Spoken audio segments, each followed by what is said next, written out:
Shalom. All praise, honor, and glory to Yahweh Bashem Yahushai. Double honor to the apostles and elders of Great Millstone who rule well. And peace, love, and salutations to the sincere brothers out there. I want to do a quick video. I've been meaning to get into this video, but I have couldn't quite get it going. I had a couple other videos that I had in mind too that I had did one I did before this one, but it's regarding this net neutrality thing. That just got passed by the FCC. Um, it's really impactful. It's going to be really impactful. So what I want to do is play this quick clip of this video for those who may not know much about the net neutrality or the ramifications of it. So I'm gonna play this quick video and then I'm gonna read a couple scriptures and give my input on it. To overestimate just how much broadband changed the internet. Back when you had to connect to the internet using dial-up, information traveled slowly, pages took forever to load, and watching this video would have been impossible. Today's internet is a completely different creature, which is why it's so puzzling that the last time Congress passed major legislation for regulating the internet was 1996. And so the task of regulating the internet has fallen to 5 unelected bureaucrats, the Federal Communications Commission. As the tools we use to access the internet have changed, they've had to decide what kinds of rules the companies that provide those tools should have to follow. And now, under a new commissioner appointed by President Trump, the FCC has altered those rules in a way that could fundamentally change how we use the internet. Take a deep breath. This decision will not break the internet. This decision puts the Federal Communications Commission on the wrong side of history. It creates a free-for-all that we have not had on the internet in the past. And that's very, very dangerous. It's going to be what we're seeing here is the cableization of the internet. This is a dark day for innovation. This is a dark day for small business. It is a dark day for consumers. First, let's define what most people mean when they talk about net neutrality. A good working consensus model that most would agree with is the idea that internet service providers should treat all traffic more or less the same on their network. This means the companies whose wires and towers we use to access the internet can't block or slow down data from certain sites or apps. They can't make special deals to move certain data along faster than everybody else's. Internet content providers like Facebook, Google, and Netflix, they love net neutrality, because it means that even if some of their products, like streaming this video for example, take up a lot more bandwidth than others like email, internet service providers can't charge them extra for getting all that data to our phones and computers. Which is exactly why ISPs like Comcast, Verizon, and AT&T hate it. If they could charge Netflix and YouTube extra for those big packets of data, they could make a lot of money. And now that the FCC has scrapped the net neutrality rules, they almost certainly will. ISPs will also be able to charge customers more to access sites or apps that take up more bandwidth. And some argue this will mean more choices for consumers. My sense is this would be fantastic, right? Because my daughter chews through my Verizon data cap every month, and all she ever does is Instagram. So if I could pay like $20 and get her a phone that I could text with her and talk with her, but would allow her to use Instagram and get her off my standard data plan, that would be great. But by privileging established tools like Instagram, these plans could make it a lot harder for new ones to break through. It's a time when more than ever we want to encourage and keep open a playing field for new services, new platforms to be able to get in the game and provide a real alternative. I mean, imagine a world in which we were all still stuck with MySpace. I don't think, that's what we want, but net neutrality is part of why that's not what we have. Until 2005, internet service providers were classified as common carriers, which meant the FCC could regulate them like phone companies. In the internet's early days, these regulations kept phone companies from charging customers extra for using dial-up services like AOL.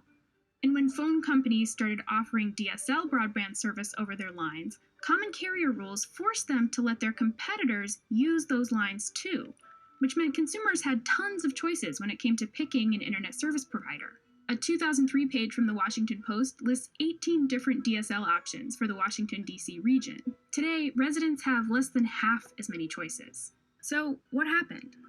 In 2005, the FCC did the same thing it did in 2017. It said ISPs weren't common carriers, and it stopped regulating them like phone companies. And without that regulation, ISPs became virtual monopolies. Today, 2/3 of Americans live in areas with just one choice for high-speed internet. And if their ISPs start blocking, slowing down, or charging more as a result of this rule change, their options are to put up with it or go without the internet. Despite the fact that majorities of both Republican and Democratic voters support net neutrality, it doesn't look like Congress or the FCC will be bringing it back anytime soon. So there you have it. This is just a quick illustration of what they're doing with this net neutrality and the premises of why they did it. It kind of takes you back to years and years ago, where you had to pay for things a la carte. Like you go to a fast food restaurant or a food restaurant, and you pay for everything a la carte. Like you had to pay for your fries and your burger and your drink separate. And then they came out with these value meals where you can get a value meal and it came with all of it. Or let's say you go to a buffet and you go to a hometown buffet or a local buffet, and they had one section they had Italian food, the other section you had Mexican food, the other section you had um, like say Chinese food, and another section you had soul food. But you can go in there and just pick and build your plate whatever you wanted. But then you didn't have to pay for any separate type of food you wanted. You could just eat what you want. You paid a one-time fee, all you can eat. Now this is like you're gonna be a la carte. Like so if you go into the hometown buffet and it says, okay, what are you gonna be having? You have a list of, okay, if you want to eat out of the Mexican food section, this is what you'll pay. You want to eat out of soul food section, this is what you'll pay. If you want to eat out of the Italian food section, this is what you'll pay, and that's what you have to stick with, which is really ironic because they want to. It's basically censorship. They want to monitor and they want to regulate who's watching what on the internet. Now let's tie this all into why they're doing this. There's the only reason that Esau is doing this is because he's running out of options to slow down the progress of the truth. The truth is so Salakia for that. I have to call this brother back as soon as I finish with this video. But it basically just it's telling you that they want to slow down what's going on with the progress of the internet. Um, why is that? Because they don't want this truth getting out to the masses like it's been getting out.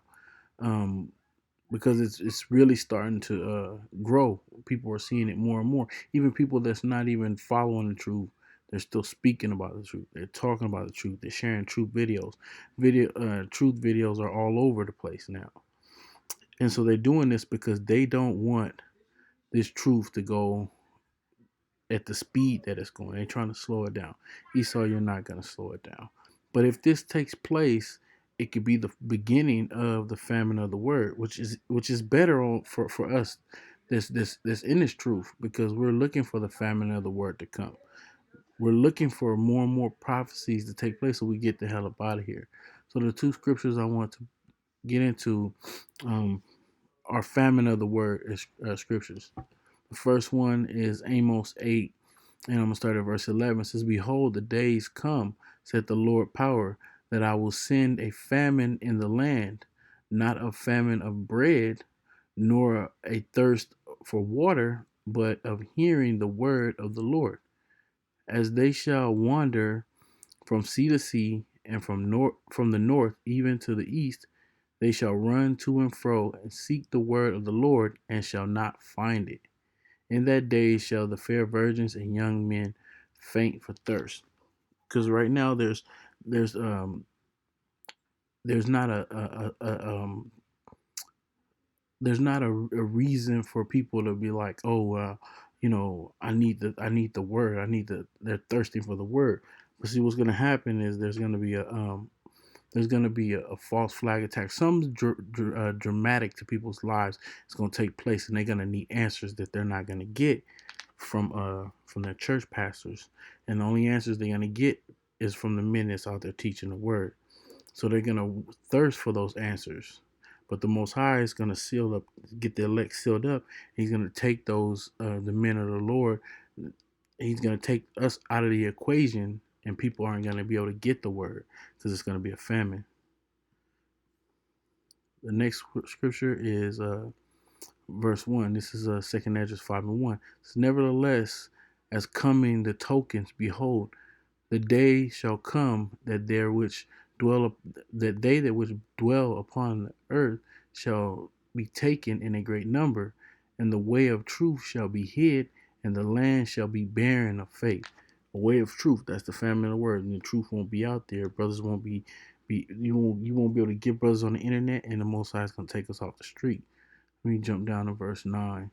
It says, "And salt waters shall be found in the sweet, and all the friends shall destroy one another." You know what that's talking about? It's talking about the race riots. It's talking about lawlessness. That's talking about martial law. Then shall wit hide itself, and understanding withdraw itself. Understanding withdraw itself into its secret chambers. That's when the elect won't be on the street.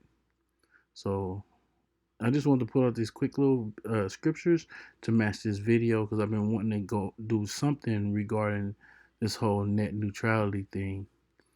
Because we were gonna sit back and wait and see how the Most High plays this thing. Is this the beginning of the word, or is this just something a ploy that Esau's doing, to regulate the internet? But we do know why he wants to regulate the internet, you know.